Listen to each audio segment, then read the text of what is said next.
कहानी शुरू होती है कराची की एक गर्म दोपहर से, जहां तीन दोस्त मायरा, अरहम और फैज़ान रोज़मर्रा की थकन से निकलकर कुछ खास करने का ख्वाब देखते हैं। एक ख्वाब बुना जाता है पाकिस्तान की सरजमीन पर एक रोड ट्रिप, नारान कागान हुंजा तक। चंद दिनों में तैयारी मुकम्मल, बैग्स बंद, गाड़ी स्टार्ट। सफ़र वही है जो दिल से शुरू हो। एक लंबी सड़क, खुली खिड़कियां और तीन दोस्तों की हंसी जो फिजा में घुलती जा रही थी। सफ़र की पहली याद, एक सेल्फी, कैमरा के फ्रेम में कह कैद हो गए। पहला पड़ाव लाहौर, जहां हर ईंट कहानी सुनाती है और हर गली खुशबू देती है।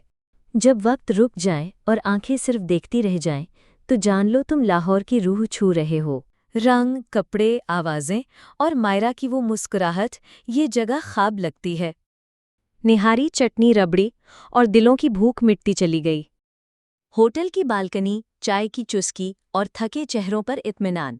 लाहौर अपना असर छोड़ चुका था। रास्ते बदलते गए, दरख्त उगे, हवा खुशबूदार हुई और दिल हल्के। बुलंदियां और खामोशियां, दोस्ती की गहराई इन बुलंदियों में महसूस होने लगी। बर्फपोश रास्ते, कुदरत की आवाज़ें और तीनों की आंखों में हैरत। रुकावटें, चढ़ाइयां, गिरती सांसें, मगर ख्वाब करीब था। पानी आईना बन गया, पहाड़ ख्वाब बन गए और वो तीनों खामोश हो गए। रात को आग जलाई गई, माजी को याद किया गया और दिल मजीद करीब आ गए। कुछ तस्वीरें सिर्फ आंखों से ली जाती हैं, जिन्हें दिल हमेशा संभाले रखता है। कभी कभी सफ़र हमें माजी के दरवाजे खोलने पर मजबूर कर देता है। ना कोई लड़ाई, ना कोई शर्त, बस वो खामोशी जो सिर्फ सच्चे दोस्तों में होती है। जब पहाड़ तुम्हें देखते हैं तो तुम जान लेते हो कि तुम फितरत का हिस्सा हो। हुंजा की एक बुजुर्ग खातून ने मायरा को एक रुमाल दिया और कहा, सफ़र वही होता है जो दिलों को छू जाए। सदियों पुरानी दीवारों के बीच उन तीनों ने वक्त से परे एक लम्हा जिया। बाजार में रोशनी थी, आवाज़ थी, मगर दिल में अजीब सा सुकून भी था। पहाड़ों के बीच सितारे कुछ और ही लगते हैं, और ख्वाब भी।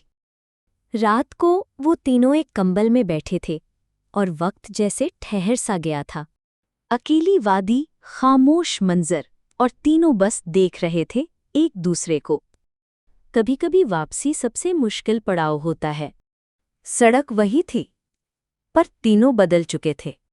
शहर वापस आ रहा था, मगर दिल अब कहीं और जा चुके थे। जहां सब शुरू हुआ था, वही मेज, वही कुर्सियां, मगर तीन नए लोग। कभी कभी कुछ ना कहने में सब कुछ कह दिया जाता है। मायरा ने अपने हाथ में कलम लिया और लिखना शुरू किया, यादों का सफ़र। हर सफ़े पर एक मंजर, हर लफ्ज़ में एक जज्बा।